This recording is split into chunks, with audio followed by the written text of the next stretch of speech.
السلام علیکم ورحمۃ اللہ وبرکاتہ۔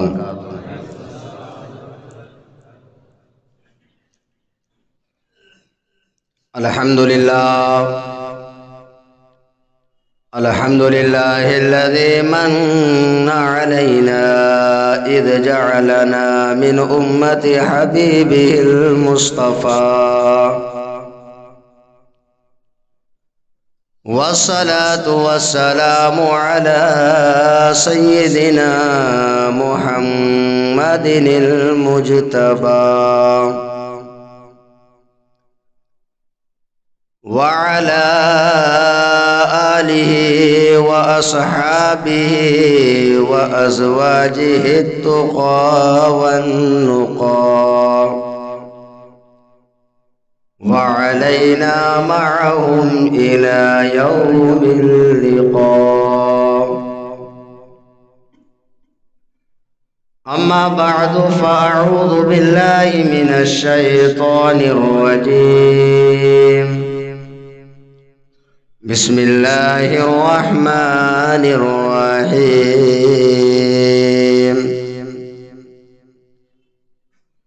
قد جاءكم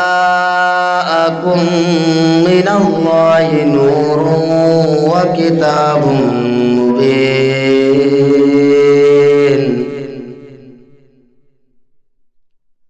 آمنت بالله صدق الله العظيم، وصدق رسوله النبي الكريم، ونحن على ذلك لمن الشاهدين والشاكرين، والحمد لله رب العالمين.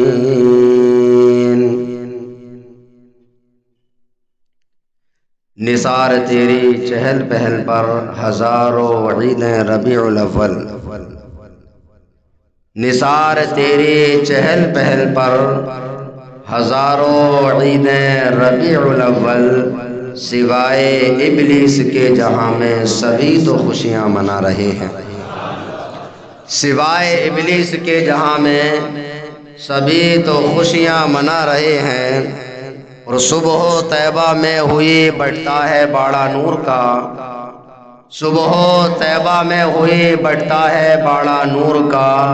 صدقہ لینے نور کا آیا ہے تارا نور کا. صدقہ لینے نور کا آیا ہے تارا نور کا. اور باغ طیبہ میں سہانا پھول پھولا نور کا، باغ طیبہ میں سہانا پھول پھولا نور کا. مست بو ہے بلبلیں پڑھتی ہیں کلمہ نور کا، مست بو ہیں بلبلیں پڑھتی ہیں کلمہ نور کا. سب سے پہلے ہم اور آپ مل کر انتہائی عقیدت و محبت کے ساتھ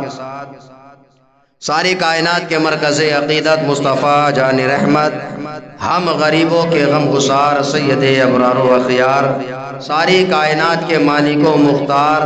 نائب پروردگار جناب محمد الرسول اللہ صلی اللہ تعالی علیہ وسلم کی بارگاہ ناز میں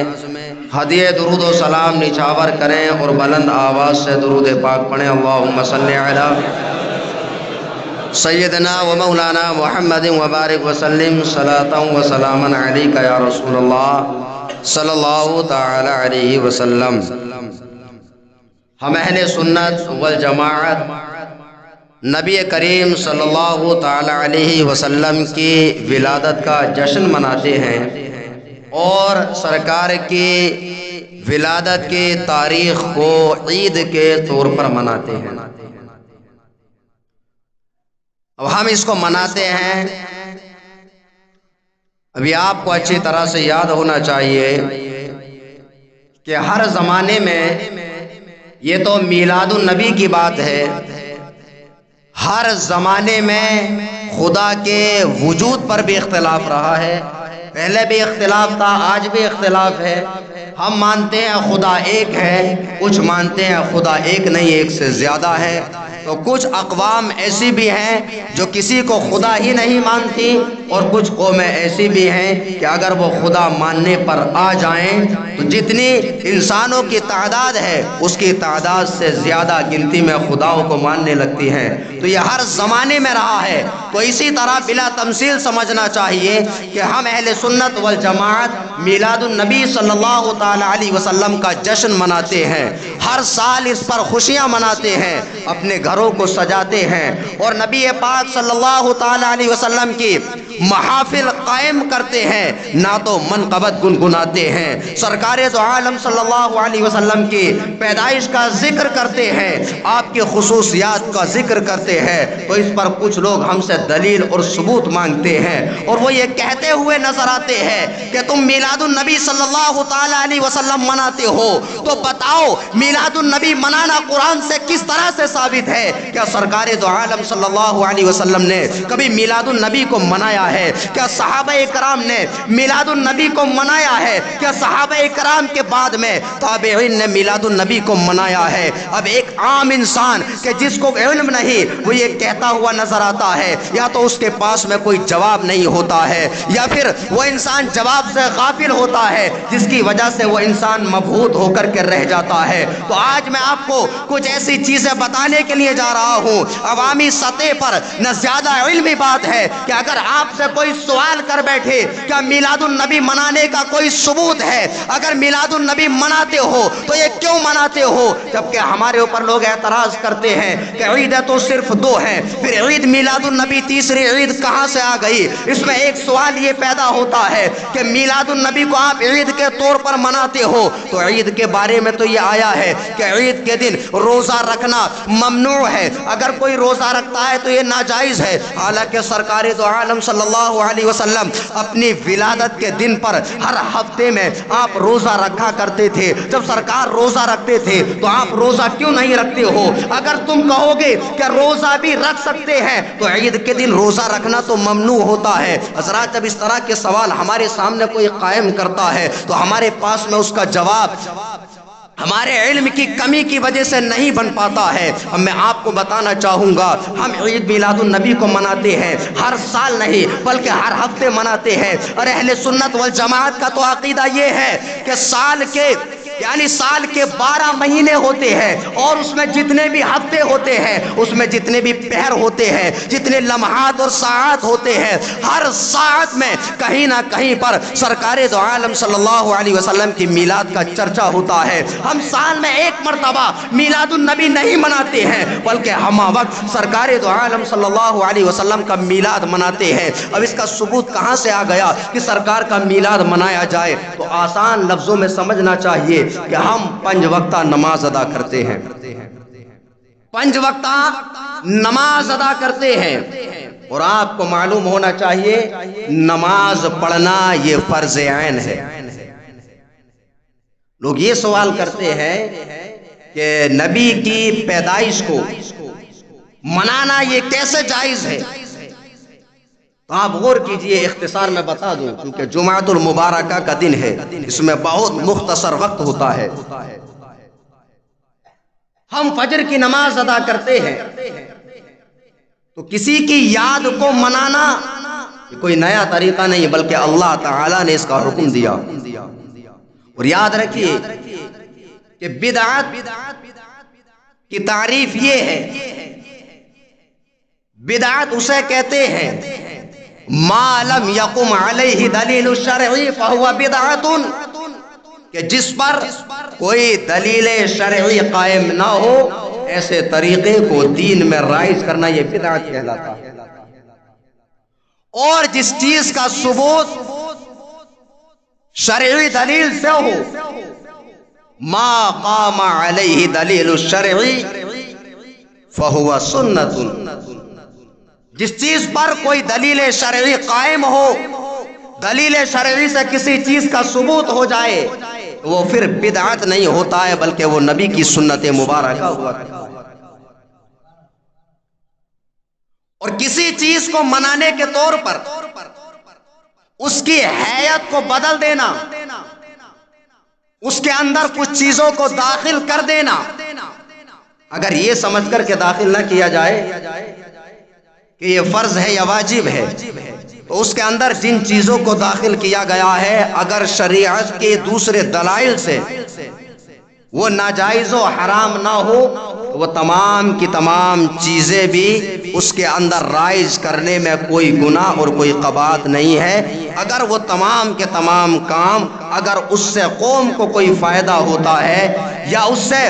اسلام کے شعار اس سے ظاہر ہوتا ہے اور اسلام کی حقانیت ظاہر ہوتی ہے، اور اگر اس سے فرقہ باطلہ اور فرقہ ناجیہ کے درمیان کوئی فرق اور امتیاز ہوتا ہے تو وہ چیز غلط نہیں ہوتی ہے، بلکہ وہ تمام کی تمام چیزیں اگر وہ شرعی دوسری دلائل سے ثابت ہے وہ تمام کی تمام چیزیں ثواب کا کام ہوا کرتی ہے۔ اب سب سے پہلے میں یہ دلیل پیش کروں کہ کسی چیز کو منانا، اس کا جشن کرنا، یہ کہاں سے ثابت ہے؟ اب آئیے دیکھیے، ہم فجر کی نماز ادا کرتے ہیں تو یہ فجر کی نماز اس کے اندر بھی اللہ کے کسی نہ کسی نبی، اللہ کے کسی مقرب بندے کی یاد کو منایا جاتا ہے، اور آج ہم جمعہ کی نماز پڑھنے کے لیے یہاں موجود ہیں تو یہ جمعۃ المبارکہ کو جو ہم عید کے طور پر مناتے ہیں، یہ بھی ایک طرح کی عید ہے، تو اس میں بھی اللہ کے نیک بندوں کی یاد ہے۔ مختصر سمجھو کہ فجر کی نماز حضرت آدم علیہ السلام نے قبول توبہ کے بعد شکرانے کے طور پر ادا فرمائی، اور حضرت آدم علیہ السلام پر یہ فجر کی نماز اس وقت تک فرض نہیں تھی۔ جب حضرت آدم علیہ السلام نے فجر کی 2 رکعت نماز ادا فرمائی، اللہ تعالیٰ نے حضرت آدم علیہ السلام کی یاد کو منانے کے لیے فجر کی نماز ہر دن اس امت محمدیہ پر فرض فرما دی۔ اور دیکھیے ظہر کی نماز کے بارے میں آتا ہے یہ سرکار دو عالم صلی اللہ علیہ وسلم کے جد امجد حضرت ابراہیم خلیل اللہ علیہ السلام نے اس وقت ادا فرمائی کہ جب آپ کے گھر میں آپ کے بیٹے حضرت اسحاق علیہ السلام پیدا ہوئے تو آپ نے اپنے فرزند کے شکرانے کے طور پر اس کی خوشی میں ظہر کے وقت میں 4 رکعات نماز ادا فرمائی۔ حضرت ابراہیم علیہ السلام نے اپنے بیٹے کی ولادت کی خوشی میں ظہر کی نماز ادا فرمائی۔ اب جو بھی ظہر کی نماز ادا کرتا ہے، حضرت ابراہیم علیہ السلام نے حضرت اسحاق علیہ السلام کی ولادت کی خوشی میں نماز ادا فرمائی، تو گویا جو ظہر کی نماز ادا کرتا ہے وہ حضرت اسحاق علیہ السلام کی ولادت کو مناتا ہے۔ تو آپ سرکار کی ولادت کو منانا کیسے ناجائز اور حرام یا بدعت ہو سکتا ہے؟ بھائی یہ دیکھیے، اسی طرح سے عصر کی نماز جو ہم ادا کرتے ہیں، عصر کی نماز حضرت عزیر علیہ السلام آپ 100 سال تک اللہ تعالیٰ نے آپ پر موت کو مسلط فرما دیا۔ موت کہیے یا نیند کہیے، آپ 100 سال تک سوتے رہے۔ اللہ تعالیٰ نے پوچھا کم لبس، یہ عزیر کتنے سال تک آپ سوتے رہے؟ قال لبثت یوما او بعد یوم، کہ اللہ میں 1 دن یا اس سے کچھ کم یا زیادہ تک سوتا رہا، تو اللہ تعالیٰ نے ارشاد فرمایا کہ عزیر آپ 1 دن یا اس سے کم زیادہ نہیں بلکہ آپ 100 سال تک سوتے رہے۔ اور دیکھیے یہاں پر مفسرین کرام بیان فرماتے ہیں عزیر علیہ السلام نے یہ اس لیے فرمایا کہ آپ خود اندازہ لگائیے کہ کہیں کسی کپڑے کو 100 سال تک ڈال دیا جائے، چاہے وہ کسی بھی جگہ پر ہو، مٹی کے اندر اگر نہیں بھی اس کو دفن کیا جائے، اوپر زمین پر بھی ہو، تو اس کی حیثیت اور اس کی حالت کیا ہو جائے گی؟ تو علماء بیان فرماتے ہیں کہ حضرت عزیر علیہ السلام نے یہ جو فرمایا کہ کہ ایک دن یا اس سے زیادہ، تو اس کی وجہ یہ تھی کہ انہوں نے جب اپنے کپڑوں کی حیت کو دیکھا تو کپڑوں کا رنگ اور اس کی حیت بالکل بھی تبدیل اور متغیر نہیں ہوئی تھی، جس کی وجہ سے حضرت عزیر علیہ الصلوۃ والسلام نے یہ فرمایا، تو گویا جس کپڑے کو اللہ کے نبی کے جسم سے نسبت ہو جاتی ہے اس کپڑے کا رنگ بھی تبدیل نہیں ہوتا ہے۔ بہرحال حضرت عزیر علیہ الصلوۃ والسلام جب 100 سال تک سوتے رہے، پھر جب آپ نے دیکھا کہ 100 سال تک میں اس طرح سے سوتا رہا اور اللہ تعالیٰ نے مجھ پر موت کو مسلط فرما دیا، پھر اس نے زندہ فرمایا، حضرت عزیر علیہ السلام نے 4 رکعت نماز ادا فرمائی۔ اللہ تعالیٰ نے حضرت عزیر علیہ السلام کی یاد میں عصر کی 4 رکعت نماز اس امت پر فرض فرما دی۔ گویا اب کوئی عصر کی نماز ادا کرتا ہے تو حضرت عزیر علیہ السلام کی یاد کو مناتا ہے۔ دیکھیے اسی طرح سے مغرب کی نماز ہے۔ مغرب کی نماز کے بارے میں آتا ہے کہ یا تو حضرت یعقوب علیہ السلام یا حضرت ایوب علیہ السلام یہ ایک لمبے زمانے تک علیل رہے، پھر آپ صحت یاب اور تندرست ہو جاتے ہیں۔ جب تندرست ہو گئے تو اللہ تعالیٰ کا شکر ادا کرنے کے لیے، کیونکہ ان کو ایک نعمت ملی، یہ 4 رکعت نماز کے لیے کھڑے ہو جاتے ہیں۔ یہ بھی سمجھ میں آ جائے گا کہ ہر فرض نماز 2 یا 4 رکعت، مغرب کی 3 کیوں؟ تو اللہ کے نبی حضرت ایوب علیہ السلام یا حضرت یعقوب علیہ السلام جب 4 رکعت نماز کے لیے کھڑے ہوتے ہیں تو آپ نقاہت کی وجہ سے 3 رکعت نماز ادا کرنے کے بعد 4تھی رکعت کے لیے کھڑے نہیں ہو پاتے ہیں۔ اور اللہ تعالیٰ کو یہ ادا اتنی پسند آئی کہ اللہ تعالیٰ نے فرمایا کہ میرے نبی آپ 3 رکعت ہی مکمل کر لیجئے۔ تو آپ اللہ کے نبی نے 3 رکعت نماز ادا فرمائی۔ اللہ تعالیٰ کو ان کی ادا یہ اتنی پسند آئی کہ ہر نماز 2 یا 4 رکعت ہوتی ہے، لیکن ان کی یاد میں اللہ تعالیٰ نے مغرب میں 3 رکعت کو رکھا ہے۔ اب کوئی مغرب کی نماز ادا کرتا ہے تو وہ حضرت ایوب علیہ السلام کی یاد کو مناتا ہے۔ اسی طرح سے عشاء کی نماز ہے، وہ حضرت یونس علیہ السلام کی یاد میں پڑھی جاتی ہے۔ تو جب یہ نماز ہر دن اللہ کے نبیوں کی یاد میں پڑھی جاتی ہے تو سرکار دو عالم صلی اللہ علیہ وسلم کی یاد میں کیوں نہ قرآن مقدس کی تلاوت کی جائے، کیوں نہ سرکار دو عالم صلی اللہ علیہ وسلم کی یاد میں صدقہ و خیرات کیا جائے، کیوں نہ اللہ کے رسول صلی اللہ علیہ وسلم کی یاد میں جس طرح سے بھی جو بھی جائز طریقہ ہے انسان اس کو ادا کر سکتا ہے، چاہے کوئی روزہ رکھ کر کے سرکار دو عالم صلی اللہ علیہ وسلم کا میلاد منائے۔ جھنڈا لگانا یہ بھی ناجائز و حرام نہیں ہے بلکہ جائز ہے۔ ارے میں تو یہاں تک کہوں گا یہ جھنڈا لگانا یہ کسی عام انسان کا طریقہ نہیں ہے، بلکہ جب سرکار دو عالم صلی اللہ علیہ وسلم کی ولادت باسعادت ہوئی اس وقت اللہ تعالیٰ نے حضرت جبریل علیہ السلام کو حکم دیا کہ جبریل روئے زمین پر جاؤ، جنت سے 3 جھنڈوں کو لے کر کے چلے جاؤ۔ حضرت جبریل علیہ السلام 3 جھنڈے لے کر کے روئے زمین پر نازل ہو جاتے ہیں۔ ایک جھنڈا مشرق میں، ایک جھنڈا مغرب میں نصب فرما دیتے ہیں اور ایک جھنڈا خانہ کعبہ کی چھت پر نصب فرما دیتے ہیں۔ تو گویا یہ جھنڈے لگانا کوئی عام طریقہ نہیں ہے بلکہ اس کا حکم خدا بند نے دیا ہے، اور جھنڈے لگانا حضرت جبریل علیہ السلام کی سنت مبارکہ ہے۔ تو اب کون کہہ سکتا ہے کہ جھنڈے لگانا یہ ناجائز و حرام ہے؟ اب آئیے دیکھیے، ایک چیز میں نے دعویٰ کیا کہ عید اور عید کے دن روزہ نہیں رکھ سکتے، تو لوگوں کا یہ بھی ایک اعتراض رہتا ہے عید 2 ہے، یہ تیسری عید کہاں سے آ گئی؟ بخاری شریف کے الفاظ ہیں کہ حضرت عمر فاروق اعظم کے پاس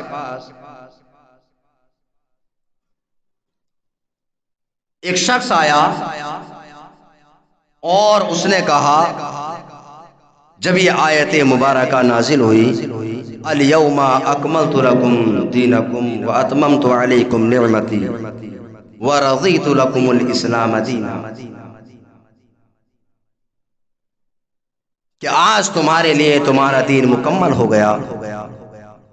جب یہ آیت مبارکہ نازل ہوئی تو وہ شخص آیا اور حضرت عمر فاروق اعظم کی بارگاہ میں کہنے لگا کہ اگر یہ آیت ہم یہودیوں کے بارے میں نازل ہو جاتی تو جس دن یہ آیت نازل ہوئی ہم اس دن کو عید کے طور پر مناتے، ہم اس دن کو عید کے طور پر مناتے۔ تو حضرت عمر فاروق اعظم رضی اللہ تعالی عنہ نے جواب دیا کہ جس دن یہ آیت مبارکہ نازل ہوئی اس دن عرفہ کا دن تھا اور جمعۃ المبارکہ کا دن تھا۔ گویا عرفہ کا دن یہ عید کا دن ہے اور جمعۃ المبارکہ کا دن یہ ہفتوں کی عید کا دن۔ تو جب دو عیدیں ہو گئیں تو جو چار عیدیں، دو عیدیں حدیث مصطفیٰ سے آئیں تو چار عیدیں ہو گئیں، تو چار عیدیں نہیں بلکہ چار طرح کی عیدیں ہو گئیں۔ اور جمعۃ المبارکہ چونکہ ہر ہفتے میں آتا ہے تو آپ سال کا کیلکولیشن کیجئے، چاند کے حساب سے بھی 50 سے زیادہ جمعاتیں ہیں، تو ہر جمعہ عید کا دن ہے۔ تو جب یہ عیدیں احادیث مصطفیٰ صلی اللہ تعالی علیہ وسلم سے ثابت ہے تو آپ کو یہ کہے کہ عید تو صرف دو ہے، یہ تیسری عید کہاں سے آ گئی؟ تو یہ تیسری اور چوتھی عید نبی کریم صلی اللہ علیہ وسلم کی احادیث مصطفیٰ سے آ گئی۔ اور ایک چیز اور کہ حضور نبی کریم صلی اللہ علیہ وسلم جب آپ مکہ شریف سے ہجرت فرما کر مدینہ شریف تشریف لے گئے تو وہاں پر آپ نے دیکھا کہ وہاں پر یہودی یوم عاشورہ کو روزہ رکھتے۔ سرکار دو عالم صلی اللہ علیہ وسلم کو یہ خبر ہوئی تو حدیث کے الفاظ ہیں، سرکار نے ارشاد فرمایا وَنَحْنُ أَحَقُّ بِمُوسَىٰ، کہ یہودی اس دن کا روزہ رکھتے ہیں۔ تو جب آپ نے اس کی وجہ دریافت کی تو بتایا کہ یہودی اس دن روزہ اس لیے رکھتے ہیں کہ اس لیے اللہ تعالیٰ نے اس دن یعنی عاشورہ کے دن حضرت موسیٰ کلیم اللہ علیہ السلام کو فرعون سے نجات عطا فرمائی، فرعون غرق ہو گیا، اس لیے اس کی خوشی میں یہ لوگ عاشورہ کے دن 10ویں محرم الحرام کو روزہ رکھتے ہیں۔ سرکار نے ارشاد فرمایا کہ ہم موسیٰ علیہ السلام کے زیادہ حقدار ہیں کہ ہم روزہ رکھیں، تو سرکار نے عاشورہ کا خود بھی روزہ رکھا اور صحابہ کرام کو بھی روزہ رکھنے کا حکم دیا۔ تو سرکار دو عالم صلی اللہ علیہ وسلم کا حضرت موسیٰ علیہ السلام کی نجات کے دن کو یہ بار بار منانا، ہر سال روزہ رکھنا، جب سرکار نے جس دن اللہ تعالیٰ نے موسیٰ علیہ السلام کو نجات عطا فرمائی تو حضور علیہ السلام نے اس دن کو روزہ رکھ کر کے منایا۔ تو جب حضور علیہ السلام نے نجات بنی اسرائیل کو ہر سال منایا تو جس دن اللہ تعالیٰ نے سرکار کی ولادت کے صدقے میں ساری مخلوقات پر احسان فرمایا، اس دن کو کیوں نہ سرکار دو عالم صلی اللہ علیہ وسلم کی جس دن ولادت ہوئی اس دن کو کیوں نہیں منایا جائے؟ اس لیے ہم اہل سنت والجماعت سرکار دو عالم صلی اللہ علیہ وسلم جو کہ سب سے بڑی نعمت ہے، نعمت کبریٰ ہے، نعمت عظمیٰ ہے، جس دن اللہ تعالیٰ نے سب سے بڑی نعمت ہمیں عطا فرمائی، اس دن کو ہم عید کے طور پر مناتے ہیں اور خوشیوں کا اظہار کرتے ہیں۔ اور یہ خوشیوں کا اظہار کرنا یہ بھی کوئی نیا طریقہ نہیں، دیکھیں بالکل اختصاراً بتا دوں، جمعہ کا دن ہے، مختصر ہمارے پاس اللہ تعالیٰ نے قرآن مقدس میں ارشاد فرمایا قُلْ بِفَضْلِ اللَّهِ وَبِرَحْمَتِهِ فَبِذَلِكَ فَلْيَفْرَحُوا، محبوب آپ فرما دیجئے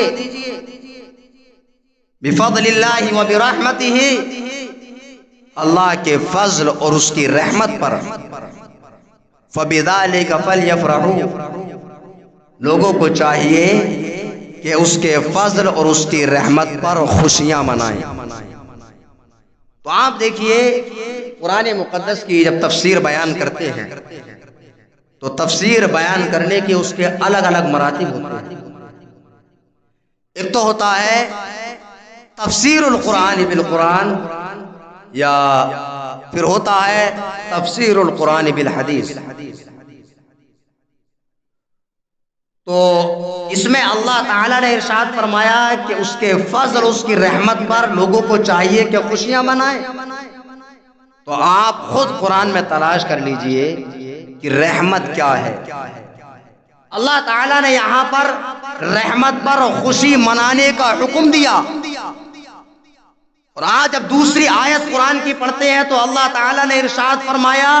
وَمَا أَرْسَلْنَاكَ إِلَّا رَحْمَةً لِّلْعَالَمِينَ۔ تو جب آپ اس آیت کی تفسیر اس آیت سے کرتے ہیں تو پتہ چلتا ہے کہ اللہ کے رسول صلی اللہ علیہ وسلم رحمت ہی رحمت ہے۔ جب رحمت پر خوشی منانے کا حکم دیا اور سرکار دو عالم صلی اللہ علیہ وسلم اللہ کی رحمت ہے تو سرکار کی آمد پر خوشی منانا قرآن سے ثابت ہو گیا۔ اب اگر کوئی کہے کہ سرکار دو عالم صلی اللہ علیہ وسلم کی ولادت پر خوشی منانا کہیں سے ثابت نہیں تو وہ انسان غافل ہے اور جاہل ہے، یا پھر وہ انسان پاگل ہے، اس کو چاہیے کہ اپنا علاج کرائے۔ اور دیکھیے دوسری چیز، میں آخری بات بتا کر کے اپنی بات کو ختم کر دوں۔ لوگ حج کے لیے جاتے ہیں، پورے حج کو اگر آپ دیکھیں گے تو پورے حج میں ہر اس کے ارکان میں کسی نہ کسی اللہ کے نیک بندے کی یا اللہ کے نبی کی یا اللہ کے مقرب بندے کی یاد کو منایا جاتا ہے۔ جب حج کے لیے جاتے ہیں تو اسی میں ایک جگہ آتی ہے مقام ابراہیم، کہ جس کے بارے میں اللہ تعالیٰ نے حکم دیا وَاتَّخِذُوا مِن مَّقَامِ إِبْرَاهِيمَ مُصَلًّى، کہ حضرت ابراہیم علیہ السلام کے کھڑے ہونے کی جگہ کو مصلی بناؤ، یعنی وہاں پر نماز ادا کرو۔ اور جب تک حاجی کا حج قبول نہیں ہو سکتا جب تک کہ وہ مقام ابراہیم اور خانہ کعبہ کو اپنے سامنے کر کے نماز نہ ادا کرے۔ اور آپ کو معلوم ہونا چاہیے کہ مقام ابراہیم ہے کیا۔ مقام ابراہیم اس پتھر کا نام ہے، اس جگہ کا نام ہے کہ جس پر کھڑے ہو کر کے حضرت ابراہیم علیہ السلام نے خانہ کعبہ کو تعمیر فرمایا۔ جب خانہ کعبہ مکمل ہو گیا تو اسی پتھر پر کھڑے ہو کر کے اس کو بالکل ذہن نشین کر لیں، حضرت ابراہیم علیہ السلام نے رب کی بارگاہ میں دعا کی ربنا وابعث فیہم رسولا منہم یتلو علیہم، اے اللہ تعالی میری ذریت میں میری اولاد میں رسول پیدا فرما، یعنی اس رسول سے مراد سرکار دو عالم صلی اللہ علیہ وسلم ہے، یعنی جس پتھر پر کھڑے ہو کر کے سرکار کی ولادت کی دعا حضرت ابراہیم علیہ السلام نے فرمائی تو گویا پتہ یہ چلا کہ جس پتھر پر کھڑے ہو کر کے حضرت ابراہیم علیہ السلام نے سرکار کے میلاد کو، ابھی سرکار کی ولادت نہیں ہوئی بلکہ سرکار کی ولادت کی تمنا حضرت ابراہیم علیہ السلام نے فرمائی، اور اللہ تعالیٰ نے حضرت ابراہیم علیہ السلام کی دعا کو قبول بھی فرمایا۔ اللہ تعالیٰ نے سرکار دو عالم صلی اللہ علیہ وسلم کو حضرت ابراہیم علیہ السلام کی ذریت میں پیدا فرمایا۔ تو جس پتھر پر سرکار کی میلاد کا ذکر ہوا، سرکار کی میلاد کی دعا کی گئی، اللہ تعالیٰ نے حاجیوں کو یہ حکم دے دیا وَاتَّخِذُوا مِن مَّقَامِ إِبْرَاهِيمَ مُصَلًّى، یعنی جو پتھر سرکار دو عالم صلی اللہ علیہ وسلم کی ولادت کی یاد دلاتا ہے، جب تک وہاں اس کی طرف منہ کر کے حاجی نماز نہیں ادا کر لیتا اس وقت تک اس کا حج مکمل نہیں ہوتا ہے۔ تو پتہ چلتا ہے کہ اگر کوئی حاجی نماز پڑھتا ہے تو نماز پڑھنے میں بھی انبیاء کرام کی یاد ہے، ظہر کی نماز میں حضرت اسحاق علیہ السلام کی ولادت کی یاد ہے، اور حج کرتا ہے تو مقام ابراہیم کو جب دیکھتا ہے تو سرکار دو عالم صلی اللہ علیہ وسلم کی میلاد کی یاد تازہ ہو جاتی ہے۔ تو پتہ چلا سرکار دو عالم صلی اللہ علیہ وسلم کا میلاد منانا یہ کوئی نیا طریقہ نہیں ہے، بلکہ اس کا اللہ تعالیٰ نے حکم دیا ہے کہ سرکار دو عالم صلی اللہ علیہ وسلم کی میلاد پر خوشی منایا جائے۔ دیکھیے ایک چیز اور بتا کر کے ختم کر دوں۔ اللہ کے رسول صلی اللہ علیہ وسلم نے ارشاد فرمایا لا تصوموا في هذه الايام فانها ايام اكل وبشرب وبعال۔ حضور نے ارشاد فرمایا کہ ان 5 دنوں میں روزہ نہ رکھو، اس لیے کہ یہ کھانے پینے کے دن ہیں۔ تو 5 دن اس میں 2 عید کے دن ہیں، اور اس کے بعد جو بقرہ عید ہوتی ہے، پہلا دن، دوسرا، تیسرا اور اس سے چوتھا دن بھی یعنی 13ویں تاریخ بھی، یہ ملا کر کے ان 5 دنوں میں روزہ رکھنے کی ممانعت ہے۔ اب لوگ جو یہ سوال کرتے ہیں کہ عید کے دن تو روزہ نہیں رکھنا چاہیے، تو وہاں پر عید سے مراد عید شرعی ہے، اور عید شرعی صرف 2 ہیں، اور عید عرفی وہ عرفات کا بھی دن ہے، اور ہر وہ دن کہ جس دن اللہ تعالیٰ کا کوئی نہ کوئی انعام ہوا وہ ہر دن عید کا دن ہے، چاہے وہ جمعۃ المبارکہ کا دن ہو یا اسی طرح سے سرکار دو عالم صلی اللہ علیہ وسلم کی میلاد کا دن ہو۔ اب بات رہی کہ سرکار دو عالم صلی اللہ علیہ وسلم روزہ رکھتے تھے، تو دیکھیے جو شریعت کے دلائل ہوتے ہیں، اگر کوئی چاہتا ہے کہ سرکار کی میلاد کی خوشی میں روزہ رکھے تو وہ روزہ رکھ کر کے بھی سرکار کی میلاد کی خوشی منا سکتا ہے، اور اگر کوئی چاہتا ہے کہ روزہ نہ رکھے، چونکہ روزہ فرض نہیں ہے، جب فرض نہیں ہے تو انسان کے لیے روزہ چھوڑنا بھی جائز ہے، تو وہ کھا کر کے یا دوسروں کو کھلا کر کے بھی سرکار دو عالم صلی اللہ علیہ وسلم کا میلاد منا سکتا ہے۔ اب میں سمجھتا ہوں اب کوئی بھی اس میں سوال باقی نہیں رہتا ہے۔ جب 5 دن خاص کر دیے گئے کہ ان 5 دنوں میں روزہ نہ رکھو، تو پھر کوئی انسان اگر اس میں اس طرح کے سوالات کرتا ہے تو سمجھ جائیے کہ اس کے عقیدے میں کوئی نہ کوئی گڑبڑی ہے۔ جب انسان کا ایمان اور عقیدہ خراب ہوتا ہے تو پہلے اس کی عقل زائل ہو جاتی ہے، اگر عقل زائل نہ ہوتی تو وہ انسان گمراہ نہ ہوتا، اس سے زیادہ بحث کرنے کی ضرورت نہیں۔ لیکن ساتھ ہی ساتھ یہ بھی یاد رہے کہ ہم جلوس منائیں یا عید میلاد النبی منائیں، اگر اس کے اندر کوئی بھی چیز ایسی ہم نے داخل کر لی کہ جو شریعت کی دوسری دلیل سے منع ہو یا مکروہ ہو یا ناجائز و حرام ہو، تو وہ اتنا فعل اس میں بھی کرنا ناجائز و حرام ہے۔ ہم ایک طرفہ بات نہیں کرتے،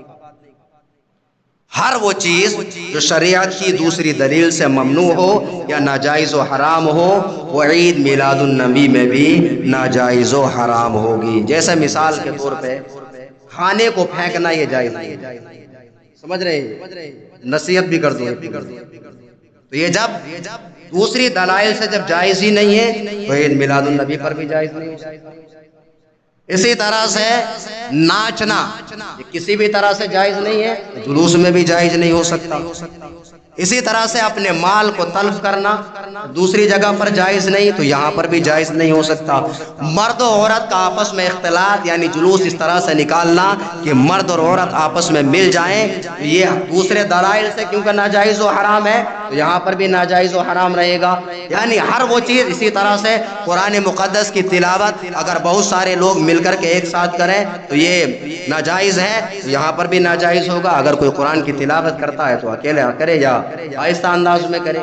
تو ہر وہ چیز جو دوسری دلیل سے ناجائز ہو وہ یہاں پر بھی ناجائز ہوگی۔ اگر دوسری دلیل سے کوئی چیز جائز ہے تو وہ اس میں بھی اگر داخل کر لی جائے تو وہ جائز اور درست ہوگی۔ جیسا کہ روزہ رکھنا، جب ان 5 دنوں کے علاوہ ہر دن روزہ رکھنا جائز ہے تو اس دن بھی جائز ہوگا۔ کھانے کو تقسیم کرنا ہر دن جائز ہے، اس دن بھی جائز ہوگا۔ خوشی کے دن اچھے کپڑے پہننا، خوشبو لگانا جب ہر دن جائز ہے تو اس دن بھی جائز ہوگا۔ تو بہرحال انہی جملوں پر میں اپنی بات کو ختم کرتا ہوں۔ اللہ رب العزت کی بارگاہ میں دعا ہے کہ جو لوگ سرکار دو عالم صلی اللہ علیہ وسلم کے میلاد کا انکار کرتے ہیں اللہ تعالیٰ انہیں ہدایت عطا فرمائے، اور جو لوگ میلاد النبی میں غیر شرعی چیزوں کو رائج کرتے ہیں اللہ تعالیٰ ان کو بھی ہدایت عطا فرمائے۔ پروردگار عالم ہم تمام کے اعمال صالحہ کو اپنی بارگاہ میں قبول فرمائے، آمین۔ وآخر دعوانا ان الحمدللہ رب العالمین۔ السلام علیکم ورحمۃ اللہ وبرکاتہ۔ جو حضرات سنت نہیں ادا کیے ہیں وہ سنت ادا